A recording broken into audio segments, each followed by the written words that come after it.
Yesterday, actually, Wednesday, we begin the study of chapter 31. The King Lemuel wrote. Why? Because the mother, he was advised. Understand? That is chapter 31, verse 1 to 7. And then chapter 31, verse 8. Yesterday, Thursday, we learned about that. Then, so kasi here, remember here, si King Lemuel, he is a person, I understand. Si King Lemuel is the person I have responsibility. He's not a servant, he's not chief, he's not his king. You understand? So it is compare sa pastor is high, the deacon is high, they are not low, they are not important, this is high. So if you are like that, and then if your wife nagkumaganya, nag-help, then you privilege, successful ka. But for example, if you are like that, and then ang wife na evil, ma-fail ka. You understand? If you are like that, and then the wife na evil, they will pull you down, and then you fall down, ma-fail. But for example, if you are like that, ang wife na good, he will support you, and then you succeed. But for example, if you are like that, and then the one wicked, merciful, ma-fail ka, ma-collapse ka, he will pull you down, and then you get lost. So remember, chapter 31 is talking about the person is high, the king, the president, the leader, the pastor, or anything like that. You need the wife na right. Kasi if the wife na wrong, sorry, you will fail and you destroy. Remember yesterday, Wednesday, the mother, he taught sa king Lemuel, you came sa magkaruwag. Kasi you will destroy. That is why the second example, si Iman, yung son Iman, Pagyaw, he's young, he's only 22, and then ang girl, mag-sweetan, so then you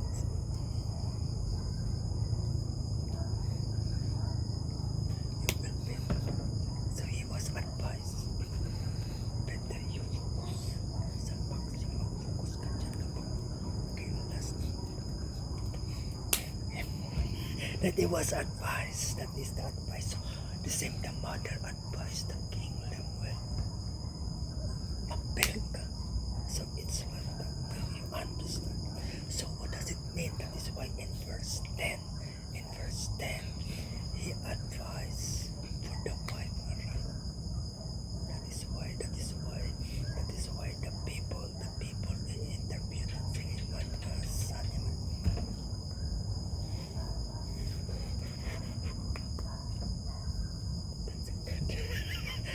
He asked, depends on God.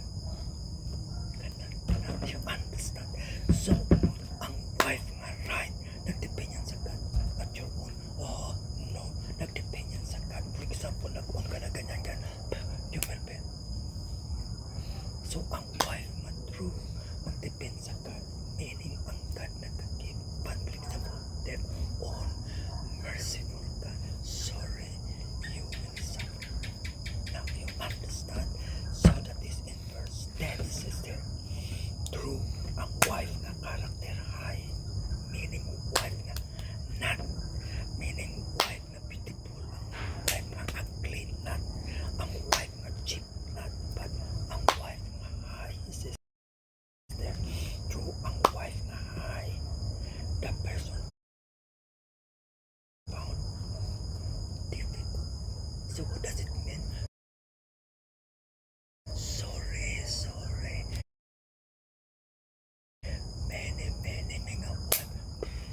You have to evaluate yourself. Are you cheap or you hard? Which mag-honest. Huwag mag-proud. Huwag like, huwag dapat honest. You evaluate. Now understand. So what does it mean? Ang wife na mahal, sorry hard. Kanan.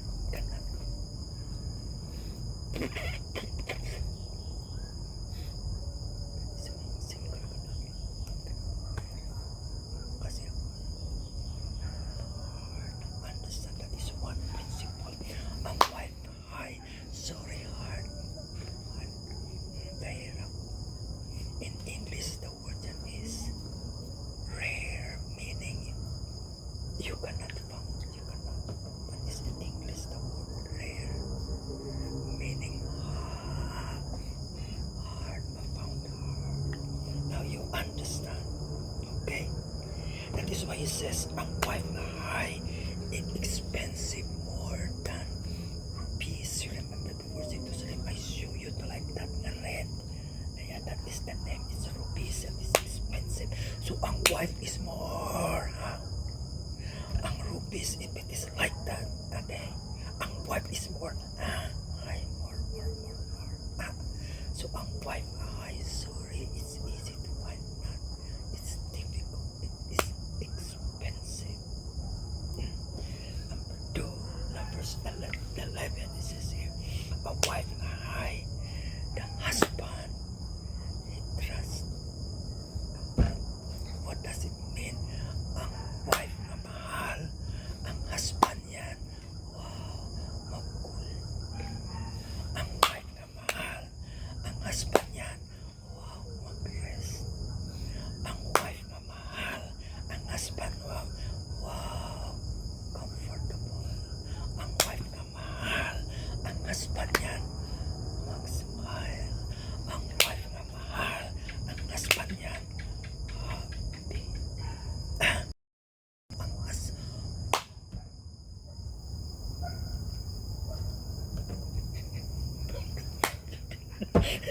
Now you understand.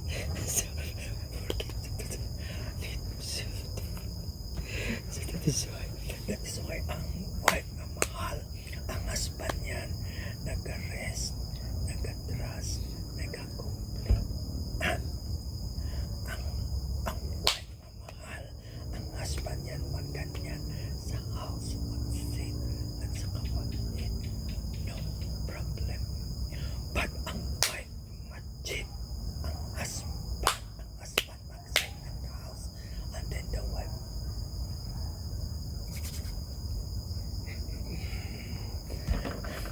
when the husband arrived in the home, the wife,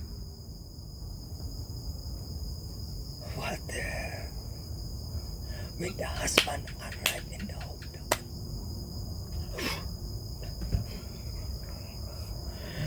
when the husband arrived in the house, sorry, meaning ang wife na mahal, meaning yan, ang husband yan, smile, nag-rest, nag-happy, nag-trust.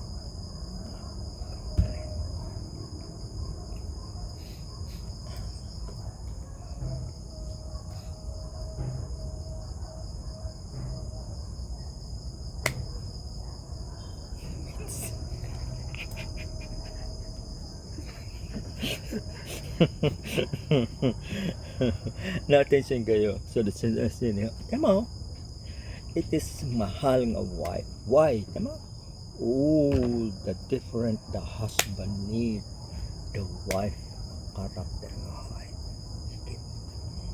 All the husband need, the wife nga character nga high. Now you understand? So what does it mean? When the husband arrived in the home, ang wife yan, what do they do sa culture of the Israelites? They get the bowl and they wash the feet. That is the culture of the Israelites. Kasi remember, you walk in the desert land, so there is dust. So when you arrive in the home, ang wife yan, mag-get yan ng water. And then you sit And then the husband yan mag-sit. At saka ang wife your feet, the wife yan mag-clean. And then dry. Tapos ang wife yan mag-get ng food, bring the food. And then you lay down and you do like that, and you do like that, and you eat. And then nabusog. Pagkatapos, whatever that you need, ang wife yan mag-help. You take a bath, ang wife mag-help. Magganyan-ganyan. The wife yan accept all yan he give. Said in verse 11, all the different the husband need the wife na karatay din. That is why, for example, kayo nga mga wife, for example, if you cannot give, huwag mag-marry, wag. Kasi when, for example, ang boy na ganyan, and then nagganyan, meaning yan, ready ka all, you give. Now, ang wicked nga world is different. Kasi ang wicked nga world, ang mga wife yan magganyan-ganyan. Magganyan-ganyan at saka magganon-ganon. Kasi ang husband wrong, not sila nag-obey sa God, wala. So here, remember, here, this is the husband that obey, that serve God. He is the king that obey, that serve God. He is the pastor that obey and serve God. So if you obey and serve God, dapat ang wife yan, it's high. So you needed and different thing, the wife yan mag-give. Now you understand. That is why all of you, the wife ng pastor, you have to learn it. Example, you are stubborn, you are proud. Sorry, last you will die. Now, that is why it says here, so all the different the husband need, ang wife yan is character high, she gives. Okay? And the husband mag-need more wala. Meaning, if the wife mahal and she gave everything, and then the husband yan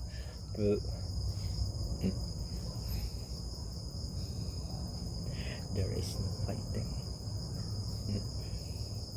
there is no trouble. Now, sorry kasi the wicked of the world, now ang mga wife, and then wicked, and then ang mga wife, boom, nag-wicked. So sorry, this is God's own word, this is God's own principle, this is God's own standard. It's beautiful, it's right. Now sorry, all of the wife now, many sorry, they copied the world standard, which is evil. That is why if the wife evil, then the pastor nag-evil, ang church kawawa. The devil lost. Kasi wicked na wife. Ang wife nga wicked, ang pastor nag-become wicked. So ang church mag-suffer. Ang death, they go to hell. Blame who?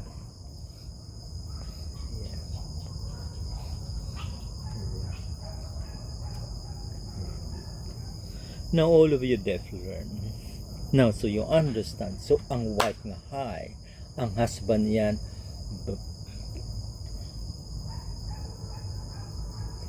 ang wife nga high, ang husband yan ang wife nga high, ang husband yan why? Kasi ang wife and she bears. So but for example, ang wife nga wicked.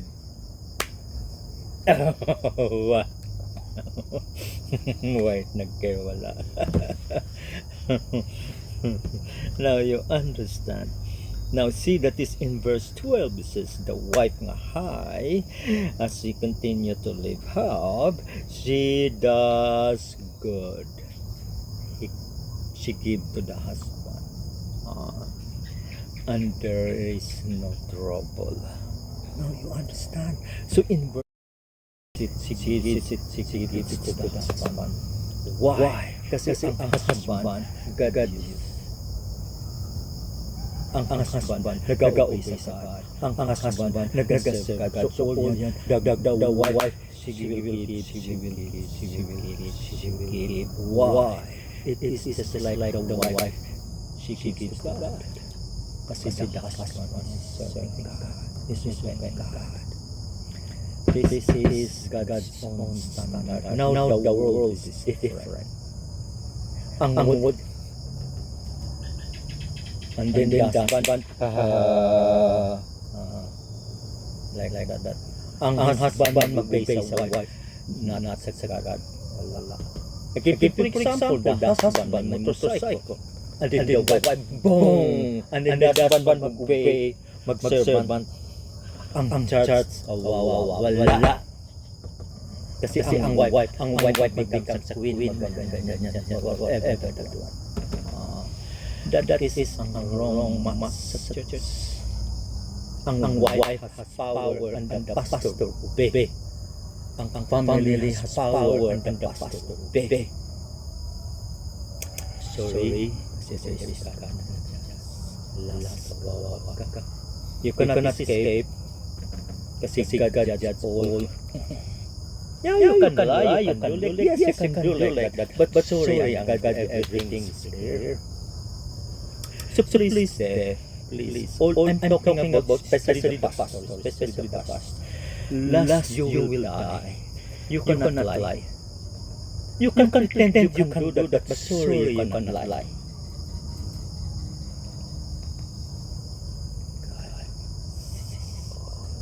If your life you give to the wife, you give to the family, and God wala. Sorry, God is fair.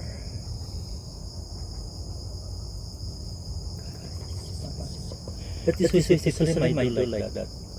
Kasi I evaluate all of them.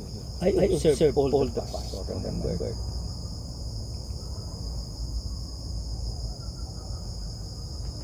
Obey sa God. Who asked?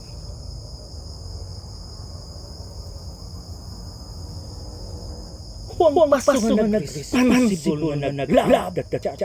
Who? For 24/7. Who? Tak yan lang.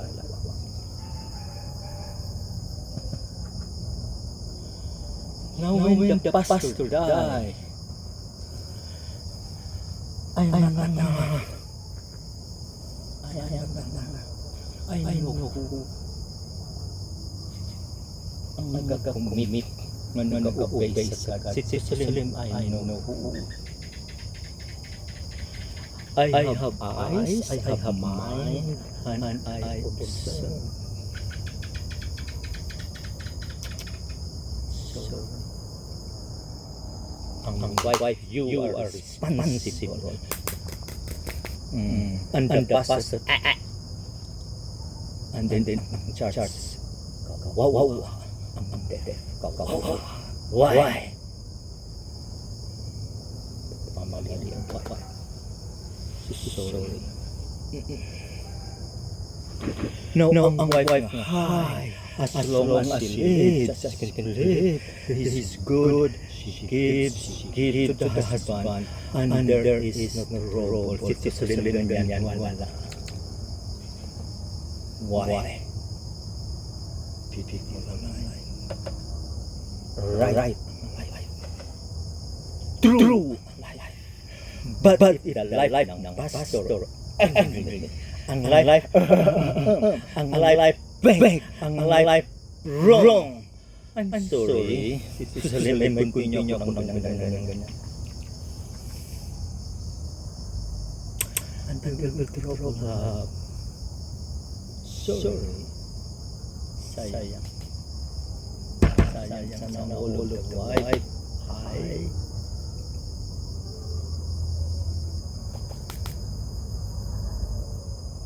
It's people of this, there's no problem. But it's okay because if they decide, alright, I'll do like that. But I'll do, it's okay, I'll do like that. Bahala yung pastor. So, Now let verse in 13. This is the last. This is here. The wife high. She searched for the wool. Okay. And the flax. You remember the plant that they purposely used for the weaving like that. And then herself, the wife, she loves to work with her own. Yeah. So ang wife, she's not just ganyan at saka ganyan. It's not. Ang wife na hi, she thinks and she searches for the work. Yeah. No, kasi the wife is responsible for the clothes of the family. The wife is responsible for everything in the house. So ang wife na hi, she does like that. And she work with her hand. Meaning, ganyan. Meaning, boom. Why? Kasi she works with the hand, whatever like that. She do like that with the water. She do like that with the wood. And everything. And she will plant whatever. And then anything make clothes. Remember, ang wife responsible for family. Ang wife responsible for house. Ang husband responsible for God's own. And God's own.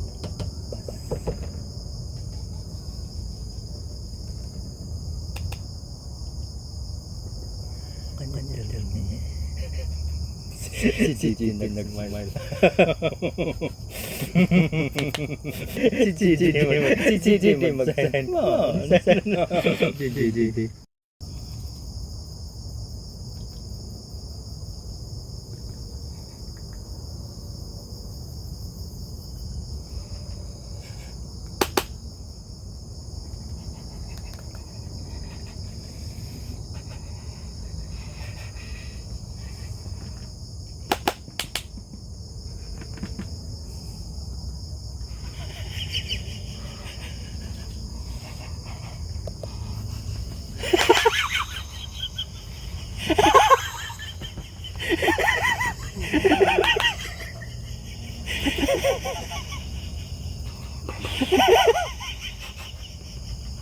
Beautiful si JJ. Yeah. Anyway, JJ, thank you. That's really true. That's why. No, Jerusalem is especially here. The husband, the way that serve the Lord. That is important. Yeah, that is the meaning. Now, and then question.